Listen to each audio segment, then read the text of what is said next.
Regresamos con Patricia Monteferrante, economista. Ella es del Centro de Gerencia y Liderazgo y del Programa de Empresas Familiares del IESA. También es consultora, asesora en estos temas de inversión y tiene mucho trabajo.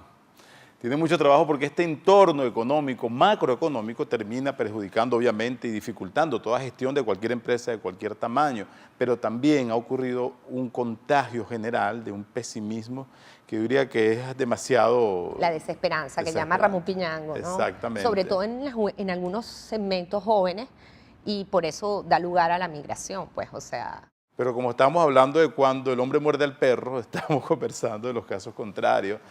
Esta gente que está intentando emprender.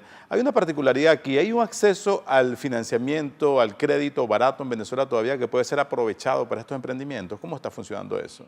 Eso en algunas instancias está complicado, pero en otras hay gente que está apostando a eso también.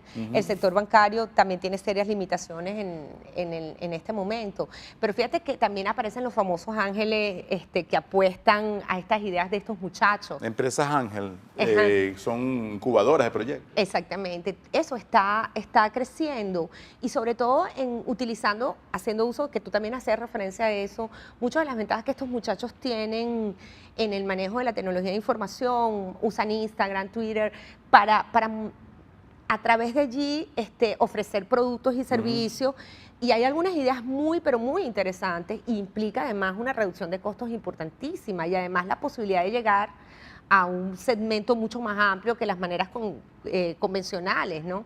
Yo creo que esta generación tiene pues muchísimas ideas diferentes, y por eso yo decía que la conexión con el mundo de empresas familiares, que siempre tuvo mucho miedo de transmitir información, con la entrada de esta generación también se refresca, abre esa posibilidad de, por ejemplo, irme fuera y mantenerme conectado sin necesidad de estar en el país. Es decir, abre muchísimas oportunidades en esta línea, ¿no? El tema del emprendimiento y las empresas familiares son transversales, como comentábamos, están muy conectados. Todavía hay gente que está estudiando emprender en Venezuela, ¿y de qué forma? ¿Y cuáles serían los sectores que podrían ser identificados? Bueno, yo creo que, recuerda que toda empresa familiar fue un emprendimiento. Sí. Y sí, tiene que seguirlo siendo si quiere trascender en el tiempo, porque uno habla de potencial transgeneracional basado fundamentalmente en el tema del emprendimiento, pero yo tengo que añadir valor de generación en generación. Pero no todo emprendimiento termina como una empresa familiar, porque puede ser que yo sencillamente tenga un negocio temporal y yo lo que quiero es pues extraer renta de ahí, y una vez que pase pues la famosa curva, yo termino y lo vendo, ¿no? En ese caso no hay el tema del legado y transferencia. Ahora, en épocas de crisis, Omar, por lo general la gente emprende porque necesita lo que antes llamábamos el rebusque, siempre hay como unos gaps, unas brechas dentro de la economía que te permiten hacer eso. Y ciertamente ha crecido de manera importante el tema del emprendimiento. Pero también hay dos formas de emprender, como has adelantado un poco, la leyenda negra y la leyenda dorada. La leyenda dorada dice que es un futuro no tener jefe, ganar mucho más de lo que ganas en una empresa, poder tener movilidad y crecer y tener tu propio horizonte y aprovechar tu talento donde no te lo reconocen, al contrario de lo que ocurre en una empresa donde no te lo reconocen. Pero también tienes la leyenda negra, que esto es un refugio del subempleo en un país donde el salario no alcanza y la gente necesita 2 o 3 empleos o rebusques, como decíamos, para redondear el salario. ¿Cómo congeniar las dos cosas? Bueno, yo pienso que sí hay una proporción de gente que sencillamente complementa su salario a través de estas oportunidades, pero hay gente que claramente es emprendedora y que está incluso empleada y montando negocios. ¿Qué hace la diferencia? Pues eso, es una persona que apuesta, que es así como el porfiado. Ese sí es así.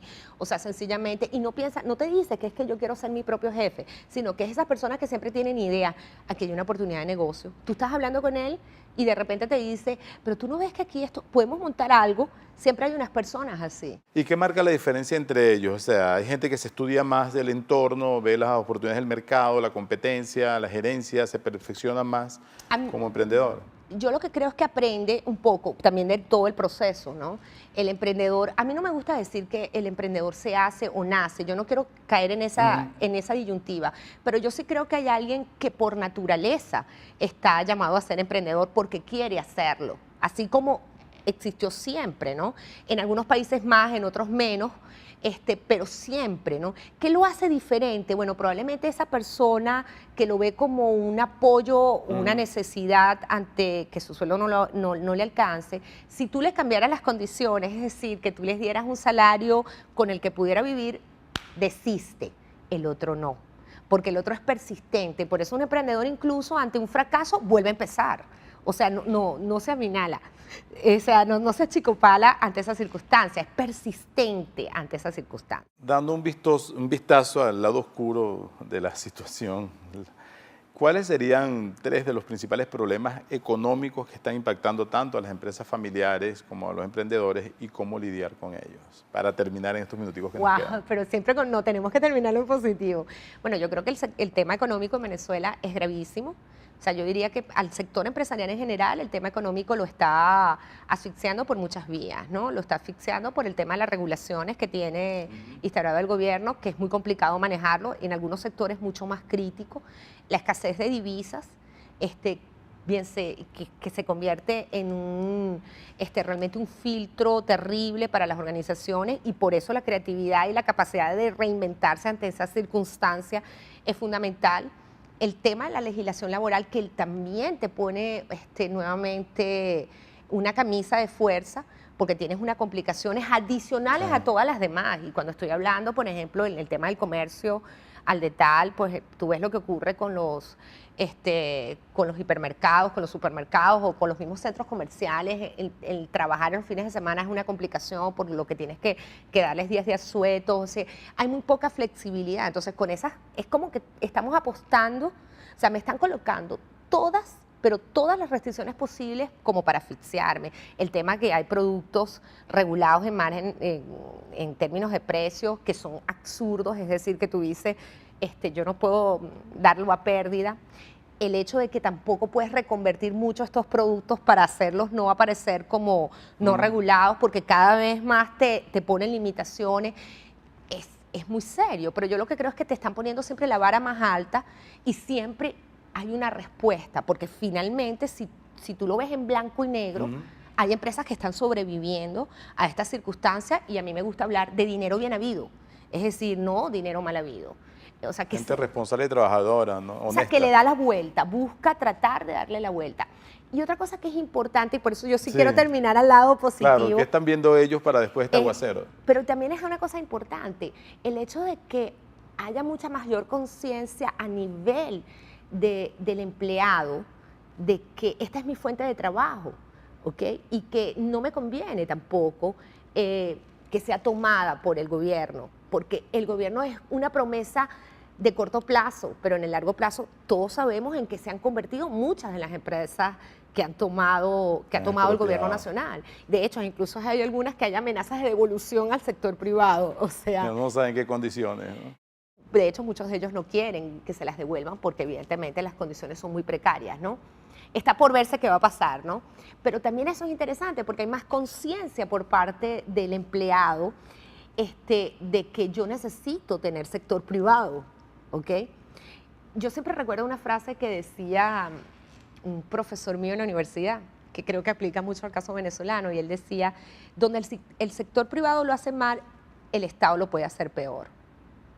Esperemos que te escuchen ellos y que hagan este programa. Muchísimas gracias, Omar. Un placer estar contigo. Gracias a ti, Patricia, por esta conversación que además, como decíamos, va a contracorriente de muchas otras opiniones o expresiones. Es decir, es una realidad, pero hay que tenerla...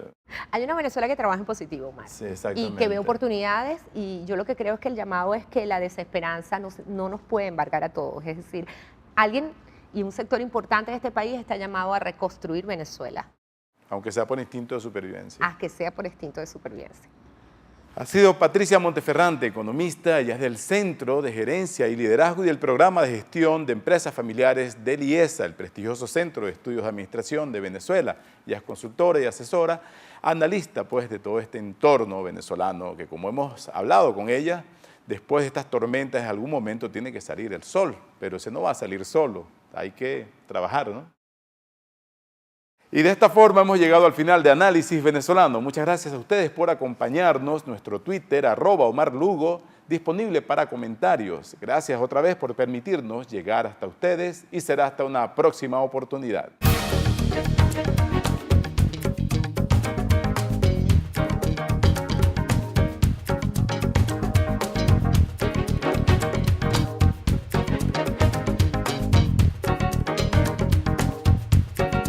Quality Engines, elestimulo.com presentó